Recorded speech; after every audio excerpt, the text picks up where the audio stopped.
UGC bill 2026 के पक्ष और विपक्ष में बहुत सारी वीडियोस आपने देखी। हर वो आदमी जो इंस्टाग्राम पर, फेसबुक पर रील स्क्रॉल करने का काम कर रहे हैं वो इस बात से बिल्कुल वाकिफ है कि यूजीसी बिल 2026 है कि। फिर भी मैं आप लोगों ने बताऊं,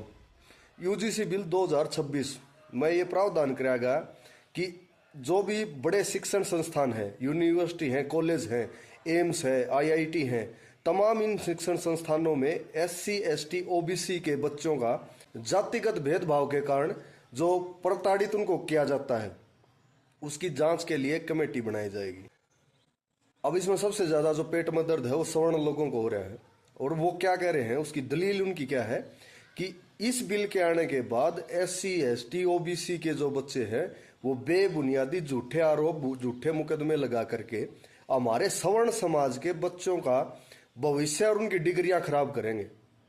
सबसे बड़ी बात तो नोट करने की यह है, ये जो अपने आपको तथाकथित हरिश्चंद्र की जो औलाद कह रहे हैं कि हम सच्चे हैं और एससी, एसटी, ओबीसी समाज झूठ के पुलिंदे पर खड़ा है, वो झूठे मुकदमे करता है, झूठी शिकायतें दर्ज करता है। सबसे बड़ी बात तो यह नोट करने की।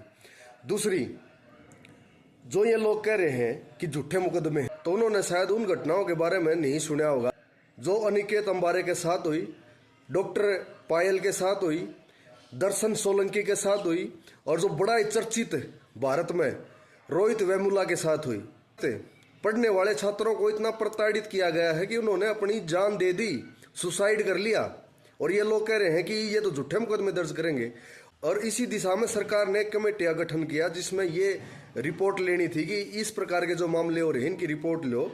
कि ये मामले घट रहे हैं या बढ़ रहे हैं। उस रिपोर्ट में भी ये कहा गया है कि इस प्रकार के मामले लगातार घटने की बजाय बहुत बड़ी संख्या में बढ़ रहे हैं। तो ये उन लोगों का मुंह पर तमाचा है जो उनके हैं झूठे मुकदमे या झूठी शिकायत करके सवर्ण बच्चों का भविष्य खराब कर देंगे।